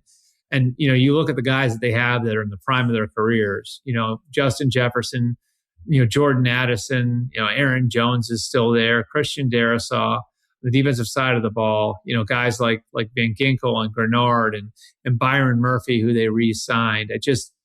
I think that their feeling is they're really close to competing for a championship, and they're not going to let the quarterback position undermine that next year. Not to say that JJ's performance would again, but I'd just say like I think they'll be a little bit more apt to protect themselves and create some competition at the position. All right, final thought here. I know you have an MVP vote, so you can't tell us. Yep. How do I ask you this? You want me to make the case for both? I would say. What do you think will be ultimately like the deciding factor for voters? I think it's like going to kind of like, it's going to be about how you view the award. You know what I mean? Like, I think, Drake's got the more with less case. Like that was a 4-win team a year ago. I don't think anybody in their right mind thought that was a very good roster going into the season, And like with, Stephon Diggs in his 30s, with Mac Hollins, with, Pop Douglas and Hunter Henry and Austin Hooper, like he's been able to get the team to 14 wins, and Vrabel's a huge, huge, huge part of that. But there's that more with less argument. And then you've got the argument, well, this guy, Matthew Stafford, is playing the game playing the position at a higher level than anyone else in football, which I think is the case, And Stafford, like some of the things he does, if you talk to Rams people, it's just off the charts where he is right now from that standpoint. But he does have a couple of clunkers in there. Like he had a couple 3 turnover games and losses to the Falcons and Panthers. So how do you factor that in? And then you have maybe the guy who's the best player in Josh Allen in football, right? Like, and so everything that Josh does that maybe goes a little less appreciated because he's done it year after year after year. There's Justin Herbert, who's helped the Chargers navigate all the injuries. There's Christian McCaffrey, who's been the one constant for San Francisco with everything that's gone on there. I mean, ultimately, I think this comes down to May versus Stafford, but Like I do think there's a handful of guys who have a pretty good case. Okay. I know you got to get back to work, man. So we kept you here a while. Some breaking news, and you can check it We got to all out. react in real time there. That was pretty good. Yeah, we did. What's your handle again? I forget if you have a clever one. At Buckeye Boy something. Oh no! It's just that Albert Breer. I wouldn't do that. All right. I'm a silent member of the lunatic fringe now. You've gotten a lot quieter. I've noticed because like there was a few years there where I was like, do I even like Breer anymore? I've learned to tone it down. As I've gotten a little bit older. Doesn't mean I wasn't freaking out, and pulling my hair out, and maybe having trouble sleeping on Wednesday night. But I'm a little less outward about it than I used to be. I think you'll be okay with a national championship in your back pocket. The run they went on last year from just a year ago, I think probably helps the sting a little bit better. Yeah. Thanks, Breer. All right, thanks, Ryan. You want details? Fine. I drive a Ferrari 355 Cabriolet. What's up? I have a ridiculous house in the South Fork. I have every toy you can possibly imagine. And best of all, kids, I am liquid. So now you know what's possible. Let me tell you what's required. Life advice. The email address is lifeadvicerr@gmail.com. We've got Kyle and Ceruti here. Yo. At some point, we're going to pop Tom or Kevin on. Look at it. Got to give them a heads up. Got to get the layouts together. Yeah. Feel it. Kyle looks a lot better now.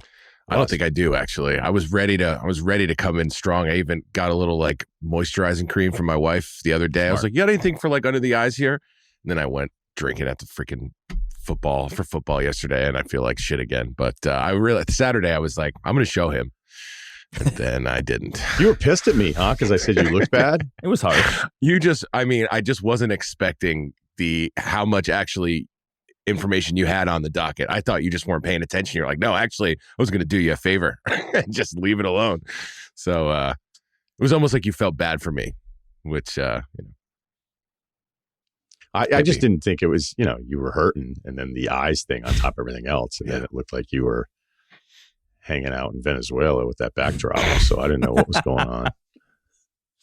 Thinking about maybe getting like the Poughkeepsie Towns, like the city seal, and draping it over this thing. Yeah. I got to do something. Unrelated. I'm in the wine business now. I was wondering what this text was. Yeah. So you got a wine text? Oh, I didn't send it to Kyle. I thought this was. I was like, is this AI? What's happening right now? No, I'll send it to Kyle right now. Then. Well, Sauvignon Blanc. Yeah, the whole thing was that I invested in a property basically, and it was a while ago. It was with a friend. I could kind of tell he didn't really need me. He was just offering up, like, "Hey, I'm opening up this winery thing," and he's like, "I don't even know if you're ever going to go, but it's probably more real estate play than it is about the day-to-day business part of it." So what the fuck? Yeah, and it's our guy Scott from Breakside, who. In the most un-Russillo arc of a story ever, somebody spends money for a charity to spend the day with Van Pelt and I. And then I think he did it twice, and we ended up becoming friends. Like I visited his family when he was in New Zealand. We were in New Zealand at the same time. So he is in the hospitality thing. His Breakside beer thing is incredible. He sent it out, and like we're just giving him a shout out. And I'm promised this was supposed to be sort of organic, but he sent me the labels. They were like, "Hey, we know you like Sauv. Do you want us to make you a Russillo Sauv?"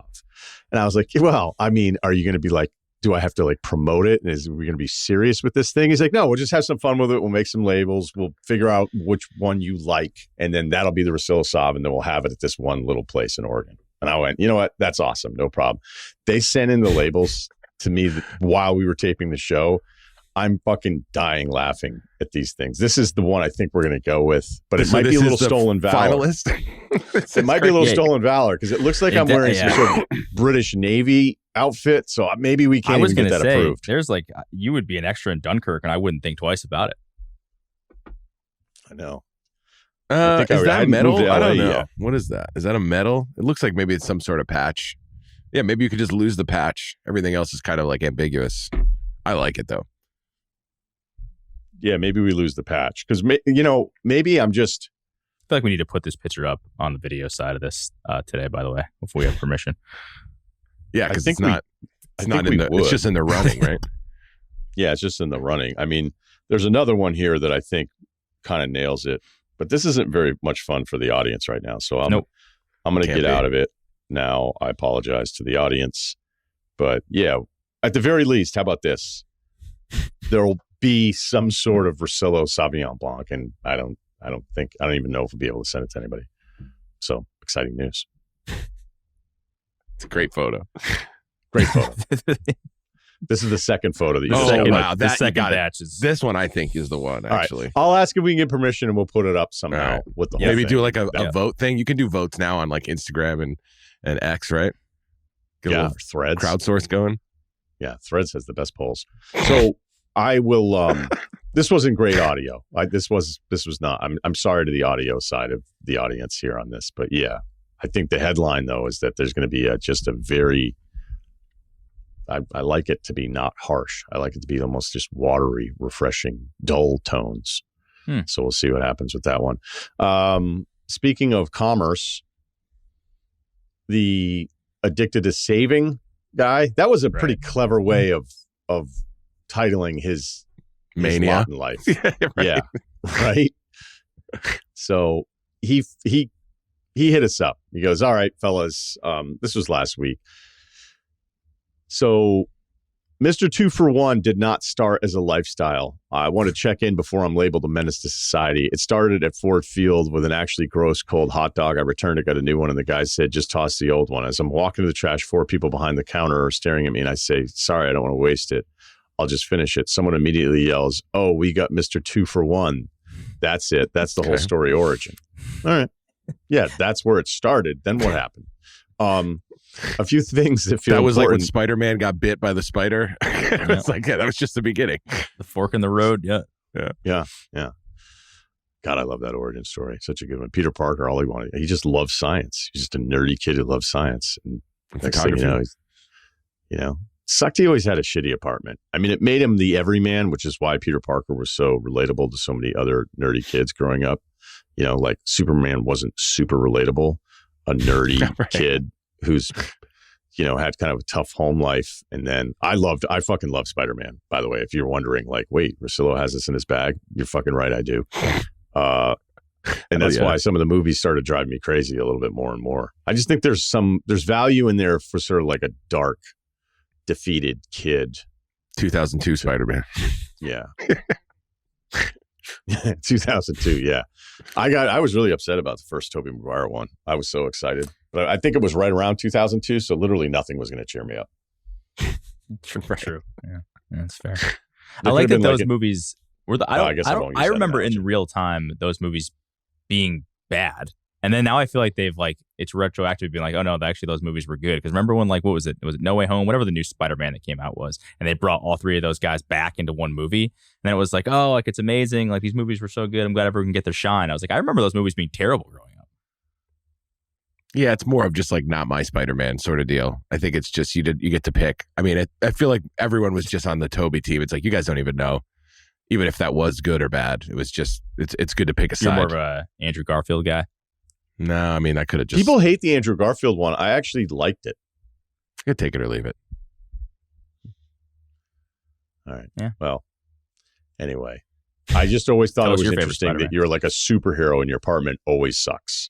And like he's worried about money with Mary Jane because obviously Gwen was the first girlfriend, which also I thought was a little annoying that they kind of went with the Gwen thing after the fact. You know, like whatever. You know, he was just haunted by the Gwen Stacy thing. Haunted by it. As many of us are. All right. Back to our guy here. A few things that feel important. This doesn't take me time. It's seconds. A quick ask. Either it works or it doesn't. I move on. I'm not missing bedtime or sitting on hold building a case file. The sneaker thing was bad. That's my line. Fair. But also, who made those $129 sneakers that last 5.5 months of church pickup basketball? I went 6 or 7 on threes after 8 months off with a torn meniscus, by the way. Nice. Sounds like something I would say. So no one likes it when I say it. This is very targeted. I'm not doing this at local Cheers, Spots, Kyle. Joe's Italian Diner is safe. This is Nike, Amazon, Walmart. Huge, faceless, trillion-dollar companies with entire departments built to say no. I just happen to enjoy asking, are you sure, and seeing what happens. I also just genuinely love negotiating. Always have. I've helped neighbors on my cul-de-sac lower their cable and phone bills purely for the love of the game. No cut, no commission, just the thrill. I really should be considered more in line with Robin Hood. And people want to label me Prince John hoarding change in a vault while whispering 2 for $1 to myself in the dark. Last thing, my wife watched the pod the other day and said Ryen looks strong. No idea how she could make that assumption, but I would want to hear this if something was said about me. I explained to her he counts reps down instead of up, which has somehow changed my own lifting too. So I'm letting that strong comment slide. She also thinks Kyle and Ceruti are twins. Well, she wasn't there on Friday, I guess.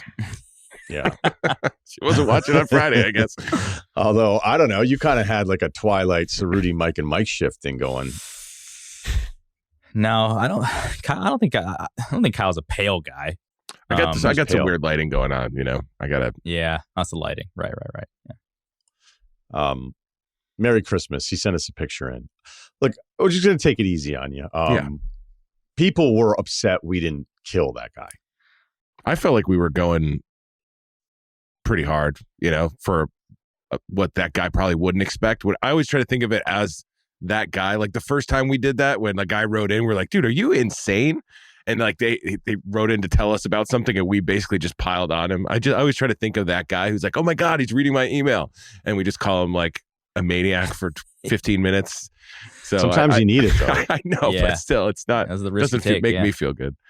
If I recall correctly, though, like I don't think we really criticized him. Like I get it. Like, hey, yeah, like you're trying to take down the man, right? I think we said that. Like, cool, that's fine. But like doing this over and over again in front of friends and family, like you're just not going to come out looking good in that. That's the thing. Like it's just like, oh, he's doing this thing again. Like what is that's his like. Somebody's embarrassed. Yeah, so. I understand the idea of like, hey, screw this company. I'm just going to try to milk them for everything they're worth. But like, I don't know. Like at some point, do you grow out of that? Like, you're not embarrassed by that. Your wife clearly kind of seems to be a little bit. Although I guess chime in since she is now a loyal listener. I don't know. Did he oversell it in the first email, and now he's trying to undersell it a little? Because I think everybody understood too. Some people are going to listen to this and be like, if you're not doing it to local businesses, if you're not doing a mom and pop, my guess would be you have, though. You probably have done it. Right. That you're not just targeting, whatever market cap threshold you're over. Yeah, you want some garlic bread too. That's right. Yeah, it's not just... you fucking know you've done it to some local burrito guy. Because it's just in you. And then, the sneaker thing. Look, I did the Nike sneaker exchange in the 90s. Like when I heard about it, it was like they just take everything back and switch them out. It was one of the best days of my life. I sent in 4 pairs of basketball sneakers. I didn't have any money. They sent me back 4 brand new pairs of basketball sneakers. And when people first found out about that, what's that? The same ones? Like no, if it was discontinued, they'd send me like whatever that equivalent model was of that family tree of sneakers. So like if I send in a Pippen, because Pippen's, I think his second Nikes were unbelievable. And I'm not even like a Pippen guy. Because I think the documentary. Those the Air ones written on the side? Pippins, no, right? I know what you're saying, right? That just say straight up Air. I had those, yeah. It was like that. So that might have been in the Pippen family, but there was this one that was the P2s or something. I don't know. Hey, that sounds like Pierce, but they were incredible. And then I had like some hyper. When did this get discontinued? I feel like I've never heard of this. It's unbelievable. I know, I think Patagonia does that. Like you could just, bring stuff back. I don't think they'll give you like a free thing, but they'll give you store credit. Right. But we had a guy email in. He goes, this is why LL Bean, guys like this, this is why LL Bean had to change everything, because then people are just like, I, back in the day, knew a girl that worked at the makeup counter at Nordstrom. I was in there all the time just checking on different scents, pushing the boundaries of what's even possible for a straight male in West Hartford, Connecticut. And she was, she was telling me like, well, you don't like it, you can return it. I'm like, well, what the hell is that? She's like, yeah, you can. Do you weigh it? Like return it. And I was like, you can return use. She's like, that's what Nordstrom, their entire policy is. No matter what, you have to return it. And I was like, that must suck. She's like, yeah, you mean like when somebody buys like a $200 jar of La Mer and replaces it with Lubriderm and comes back and goes, I don't like this. And they took out all the La Mer. Like, dude, some guys listening right now, and our female women listeners are like, oh my God, Russillo's nailing this right now.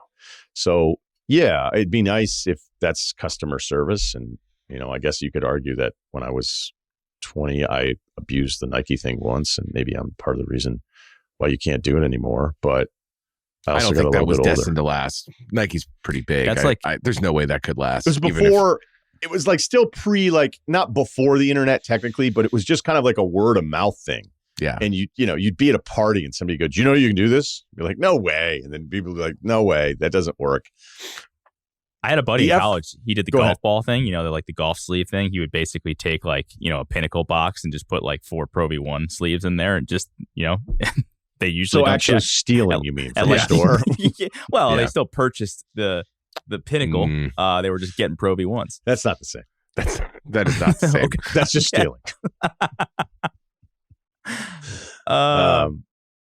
Instead of a soda, I get condiments at 7-Eleven and then put a cap on it. It's basically the same. Yeah, I mean, when I was living in Poughkeepsie the first time around, I'd go to the mall with some guys and they'd be like, "Dude, look what I'm doing." I wasn't really a, snatch and run kind of guy. That wasn't in me. Maybe you could twist my arm. I think some people would expect that too. So I'm glad we cleared. It wasn't it wasn't a way of life. You know what I mean? But this guy would he would carefully take tags off of things and swap them, and he'd be like, "Look what I'm doing." And I'm like, I can't be in here, man. That is and he went and he was just you couldn't You tell said him I not to can't do it. be in here when you were younger. You're like, I can't. Not with be you, in man. here. Not with you. Wow. It's in Dick's. Come on. I like Dick's. I love the store Dick's. Damn Say it. what? Why did it have to be that store? Quote But panel, that's quote the panel one. for that, That was my life, bro. It was Dick's Sporting Goods was right there. Why did I have to say that one? But yeah, I don't want to be banned in this we because do know you're you're a here. Modell's guy too, obviously. So yeah. Well, yeah, some things you just can't get at Modell's. Yeah, there's if you need an Islanders, if you need different versions of an Islanders jacket, Modell's your guy. Aaron You Judge really look down t-shirts. on Modell's, Ryan, and I guess you're rightfully so. They're out of business, I think. So Yeah, I called that. Were you probably more in the fencing game? yes. Yeah. That's kind of what I would like. Hey, I'm not gonna be in there, but if you've got something discounted, then I can maybe turn it and be your guy. Yeah, might be a trade for exactly. Hey, Kyle, what do you got? I've got extra long bamboo tees, 3 knives, and a couple hockey sticks. Mizuno Step bat. into my office. Yeah. Oak. All right. This guy, apparently somebody wants to pay his tuition support from wife's parents. Ooh. Hey, guys, longtime listener, big time congratulations on the new venture. Thank you. 30 years old, 6 foot, 175. Used to lift frequently, but gotten a long distance running the last few years. Goal is to mix in more weights again this new year. Well, look out, buddy, because it's going to be awesome. I'm very lucky. A guy who married an incredible wife, welcomed our first baby this last year. Great set of families between the two of us, both very supportive. Our parents are also successful entrepreneurs who are extremely well off financially. Important context, they're currently helping us finance the vast majority of our house with the philosophy that they prefer to pass on their wealth, i.e. my wife's inheritance, earlier in our lives when it's more impactful, and intend to do the same for the rest of her siblings. She's the oldest. I got to tell you, parents that are proactive. Yeah, I mean, what a great philosophy. How great is that? Because sometimes I think about when I'm dead, I'll be like, okay, you've got 4 younger siblings, and if I don't have a family, so I would give it all to them. And well, this took a dark turn. Yeah, but then it was like, really maybe the move is to try to do something earlier if you ever get to that point. But hopefully, I don't know, they don't listen to the show, so they're not going to be like calling me in 6 months, be like, hey, I was just wondering if you would kind of, change course on. Heard the January 5th episode, yeah. Because it's kind of like, oh, cool, I inherited all this stuff. I'm 72 and my hip doesn't work. Let's start fucking partying. Right. So, all right. Could go back to Whole Foods now. Great. See you later, Aldi. Cancel the Sprouts membership. Right. All right. They're currently helping us finance the majority of our house, pass on the wealth. They're also vocally supportive of offering to pay for any post-college education or career advancement for any sibling or sibling's husband/wife. Whoa. Everything from yoga certification to law school. Now to the crux. I'm several classes into an online master's program I began a little over a year ago, which I paid for purely out of my own savings. When it came up in conversation the other day, the father-in-law graciously offered that they wanted to cover the tuition just as they would for anyone else. He went so as far to say I would be stupid not to accept the support. I agree with him, by the way, and should continue to build my wife and I's savings. When I started the program, I did not originally ask for their support with tuition, as they already support us in too many ways, most recently a house, ! And the master's program is in pursuit of an area I'm passionate about. And though I hope to one day monetize, it's not directly applicable to my career advancement in the way other master's degrees would be. Sounds like somebody's got a hankering for a film degree. It feels like more of my own, more of an investment in myself. However, with this heavy urging, I'm starting to reconsider using their financial support for school and continue to save money for our kids, especially because I might be dropping some work hours in order to finish school sooner than later. My wife is also strongly in favor of me using their financial support for tuition. For context, my remaining tuition is between $15,000 and $20,000. I'm torn. But I am torn. Is the personal pride worth more than dollars and cents of it, which we could be using elsewhere? Appreciate perspectives. Cheers. This one's going to be quick. Take his fucking money and stop worrying about it. What's the subject of this? Too good to be true? What's the subject line of this email? Too many things are working out. Help. You kidding me, man? I get it that you're like one removed from the kids, and maybe you like to be like, wow, well, you grew up a certain way. Look, your dad's still paying your phone bill or something, but it's not worth it. That's, whatever like pride you get to be like, oh, I grew up poorer than you, or I had it worse than you. Like, really, it's not worth it. This is awesome. This is so awesome. Yeah, clearly can't believe like the house thing. I'm still stuck on the house thing. The house thing's a pretty big bonus. I mean, clearly they're a fan of yours, and they believe in you. So like, you should take that as a compliment, and they want to see you be happy, and they want you to pursue whatever dreams that you have. I mean, the only thing he didn't mention this. The only thing I could think of that like is a little awkward is like his parents being like, "Wow, like cool, you just met this, your in-laws are like kind of bankrolling your life, and maybe there's a little jealousy in that. I don't know, now? Potentially, Sick. Yeah, that could be weird." But he didn't mention that. So, and honestly, you don't have to tell anyone that you paid, that you're getting this paid for. I mean, I guess, it sounds like they're giving you, 10 to 15 grand in the grand scheme of what they're likely giving you through your life. Is probably not a ton. So you could be a hardo and just say, no, I'm going to get this one thing, just knowing that you're going to get it for the rest of it, in other ways for the rest of your life, if that makes you feel good. But yeah, man, I think you kind of hit the in-law. You hit the in-law lottery. You're on scholarship in a different way. Look at it that way, dude. Yeah, they could be anyone, and they're these type of people. Fucking enjoy that. And it doesn't sound like they're like holding over you in any way. Like it's like, hey, like you have to do this, or like they're making you do things you don't want to do. Like it just seems like they just love you, man. Yeah, that was a pretty thorough email. He didn't mention any of that, so I think you're probably right. Yeah, and if you want credit for even thinking about it, like, hey, maybe I should just kind of do the right thing and do this on my own. I don't really need their help. Like, at least you thought about it. You sent us the email. Yeah, there you go. So check. It reminds me a little bit of one of the best scenes in the history of television, Turnhaven, Succession, when they go to the Pierces to try to see if they can buy PGN. And it's the Roys and it's the Pierces, and they're having dinner. And Nan Pierce, who's just incredible. She's so good at playing that character. I feel like I've met that mom of my Fairfield County friends so many different times, where I'm like, I don't think you like me at all, but you're being incredibly pleasant. Right. And, she starts talking about like value and like what matters in life. And she's like, virtue, these things are real things. Then Tom, of course, Womskans, is like, oh, well, that's interesting, because the other day I went and bought a ham and I paid for it by telling them that I care about the environment. And so the reason I bring that up is I read that email is like, sure, the way you're wired is commendable. Most people wouldn't even write in the email. But I'm like, whatever that reward is, whatever you think that is, and it's like, no, I will finish my master's degree and I will pay for it out of my own pocket. I think the sad thing is in this specific case, maybe there's other cases. There's other cases where maybe we say like, oh, this sets the table for like a great life later on, because you made this like incredible decision about, how you see things and how prideful you are about it, right? But you get a little bit older and you're kind of like, yeah, who gives a shit? Like, no one's going to come back and retroactively. There will never be a moment in your life. Yeah. Yeah. No one's coming back to you in 5 years going like, hey, you know what was really fucking cool was when you didn't take that extra 15 or 20 grand to cover the masters that your father-in-law was going to pay. Maybe it makes you better. Maybe there's some counter arguments and all this stuff. I'm just telling you, there's a lot of stuff like in the moment And then you fast forward the deck a few years and you just go, what the fuck was I thinking? Like, that was just a layup to take. Like, no. You know, Peter should have just, Mad Men, get the condo, man. She just wants to help, even though her dad's addicted to hookers. Maybe he's just concerned that in 10, 15, 20 years, when he does hit it big with whatever this endeavor is, that he's not going to be able to be labeled as a self-made billionaire. You know, think about that. Yeah, exactly.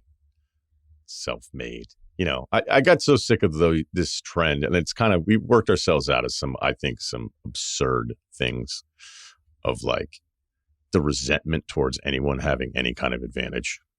It's like, yeah, all right. You know, you got me. Like, you got me. I don't have student loans. I did, but I'm just saying, like, you know, it's like, oh, how'd you get that job? My dad knew one of the guys. Kill him. Yep. Could leave it there. It's so this shit's hard enough, man. So glad you feel that way. Like, gotta say. I love a good favor. I love a good favor. So I'm glad to hear you say that. Hey, yeah. I just think things are so hard. Things are hard enough, man. Like, you don't need to start. I don't know. Keeping score. That's a different. Maybe you could do like podcast. emotional. That'll be a special. Maybe you could do like motivational like speeches for lucky guys. Like, do you like life's hard enough, man. That would be great. Just walk in and be like, how good does this room have it? Okay, last one. Let's finish up here. Is it wrong to put your dog's poop in someone else's trash can? 61225, longtime listener. Got back into the gym last year. Love it. Made some gains, nothing major. I follow this guy on Instagram who's a fucking beast of a guy. I think he's Special Forces or whatever. Followed him, just trying to figure out a couple things that he's doing. I don't know if the tendons are going to hang on. And I was watching his videos. I got a DM like an hour later. I was like, this is awesome. Special Forces, badass. Like, he knows who I am. He wants to hit me up. Maybe we'll get a workout in together. And it was just like a generic link to his workout program for $20 a month. And I was like, damn it. Like, I thought we were going to be friends. This is my badass friend. You should see him with a kettlebell. Okay, so getting back to the gym. Fired up for you. My question I've always wondered when walking my dog, if I pick up a big pile of poop while walking the dog, would it be wrong to drop the poop bag in someone else's trash bin? I'm not talking about walking up to someone else's house, but more so when it's trash day and the cans are at the end of the driveway. In case you were thinking, I've never done it. I've always wondered.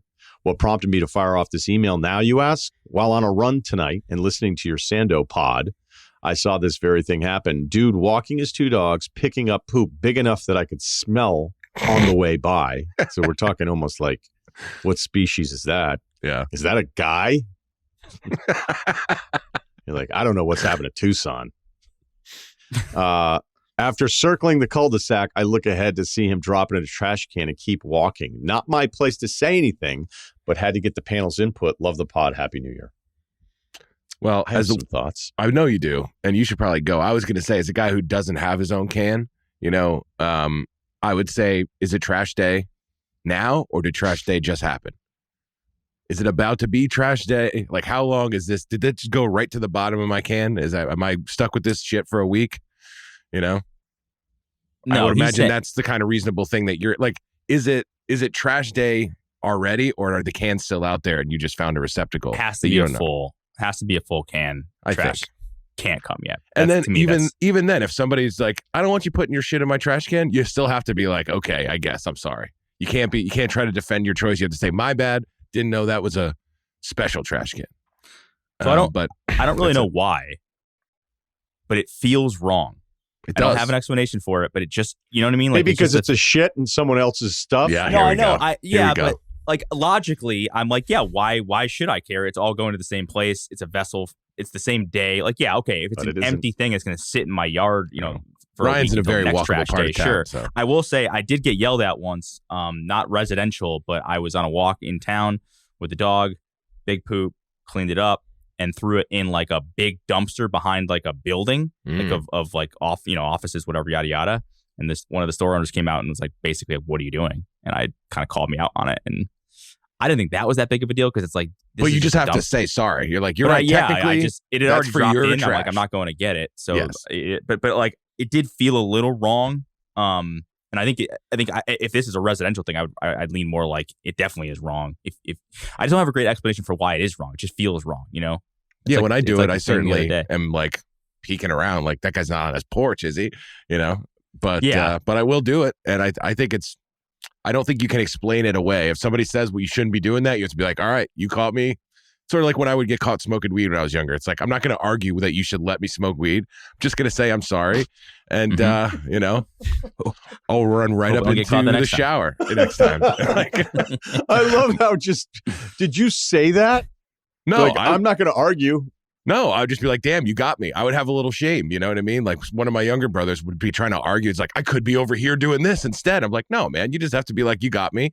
Let them say what they have to say. And then go about your business, man. Be a little smarter. That's all. I wonder how many parents cared way less about kids getting caught smoking weed than you realize. Like the first thing is like, oh my God, gateway drugs, you know. Yeah, I think you also you're like, oh, I have a different kind of kid than I thought. I didn't know he was into that type of shit. Like I was kind of had some plausible deniability, but here it is. But then when you realize how many parents smoke weed, yes, you're kind of like, you know, the hypocrite thing doesn't really work because there's, you know, like, hey, I'd rather you not burn one down on the way back from hoops practice at 15 years old regularly, you know? Yeah. Can we talk about that? I remember one time in high school, I went to meet up with some guys and it was early days and they all just started ripping trees. And I was just like, oh yeah, I'm not down with this. I don't want to do this. And then I came back and I got in the car. And my dad picked me up in the truck. I was like, hey, I reek of weed. He's like, yeah, I can tell.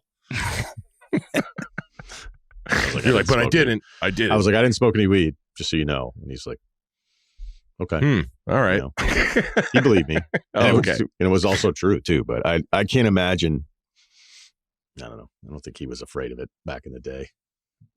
Not as an adult, but, you know, 60s. Yeah.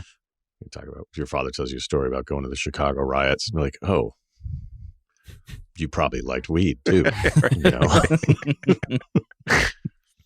All right. So poop in a can. Yeah. What are your thoughts? I think it's wrong. Yeah, I know it's you very do. wrong. Now, as somebody who has a sidewalk, like the front door of my house is the sidewalk of the Pretty town. close. So if I were really old, maybe my daily entertainment would be yelling at people for having their dogs go. And I have like iceberg roses and they're supposed to be mulch, but the mulch is always kicked out because the dogs are constantly in there shitting, ruining my plants, and all that kind of stuff. But rarely does anyone ever leave one. Is that many dogs in there running through there? I have like this nice little track. California. A lot of dogs. There's this nice little track and I live near the beach, obviously. And so it's a really prominent walking area and there's dogs everywhere all the time. And my spot has this area on the sidewalk that is like, it's almost like a New York City patch for dogs. Like dogs see it and they go, oh. Yeah. They're like, great. Here we go. Fuck up this guy's roses. Because sometimes I'll ask the landscapers, I go, what's going on with the mulch levels? Like these are low again. And then everybody just kind of puts their hands up. Doesn't know what to say to me. So dogs, man. Yeah. I inherited the crew from the previous owner. I'm just, keeping it going. But yes, it is wrong. It is wrong. And I'm going to leave it at that. I'm just going to say it is wrong to leave it in the trash can of someone else's trash can. And you know what? I expect to hear from dog owners. We'll revisit this on Wednesday. Yep. You have no context. Like it's like, unless I'm gonna wait. Unless that. You have I know exactly what's going to happen here. Okay. So I'm going to wait. And we will we'll let this one bake. Are you going to get a sign? Like a dog shit in somebody else's trash can for a week? Yeah. Are you going to get a sign? Curb your dog? You don't want to. No, I'm not going to get a sign. Don't be sign. There's nothing. There's literally nothing I can do. There's nothing. It's true. I can do about it. It is the place I decided to live, and there are far more great things about it than bad things. It is a little frustrating. And it's a little annoying that everyone kind of looks at the patch in front of my house going like, oh, here we go. So I gave up. I wouldn't yell at anybody.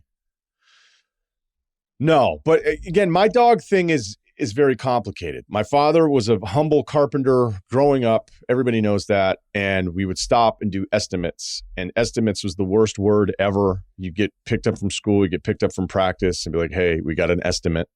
And you just go, oh, this is the fucking worst. And I'd always hold the other end of the tape measure. What I didn't realize is I was a marketing ploy because it made the homeowner feel like, oh, he's got this little toe-headed kid here. Oh, yeah. And he's look at him holding the tape measure and he's so cute, quiet, whatever. And I would be attacked by strangers' dogs multiple times a week for those formative, like, hey, this animal doesn't seem like a great time. So everybody else loved dogs and kids loved dogs. And all I would be like just getting mauled because I was new. I was the smallest target. And then, of course, oh, he's really friendly. He gets really excited to meet new people. Meanwhile, just scratches and saliva and ball sniffing and the whole thing. Yeah. And you just go like, imagine doing that multiple times a week from like age 4 to 12 when I think I finally could be like, I don't have to do this anymore. You finally stood up to him. Well, yeah, I don't want to go on the estimate. I had a sister. Okay. Yeah. She was a better marketing ploy then. Okay. Well, I think it's funny with the signs. I know we're like pretty much done here, but like I would walk my grandmother's dog for her a lot in LA, nice neighborhood. And some houses were like, they would just have the signs like, don't go here. And then don't even go on the patch on the sidewalk. Like, you know, how it's like your house sidewalk and then there's a little patch towards the curb. They're like, don't even go on this patch. It's like, I just think it's, you know, pretty ballsy to be like, don't use this part of the street. We all know that people's dogs are going to have to go somewhere, but not on my patch. Don't you dare. Yeah. And then look, I know that we're going to get some people to be like, hey, the patch, the sidewalk, that's actually owned by the city. Like, okay, well, cool. I have a landscaping bill I can forward them. Right. All right. That'll do it for the show. We have a lot of other stuff that we need to get to. Some big news, and maybe we'll put up one of those wine logos there if you get it approved from the winery. Thanks to Tom, thanks to Kevin, thanks to Kyle and Ceruti. I hope everybody gearing up on a Monday after that holiday stretch like that. It's always a tough one. So hopefully you enjoyed the show. Please subscribe. The Ryen Russillo Show, Barstool Sports.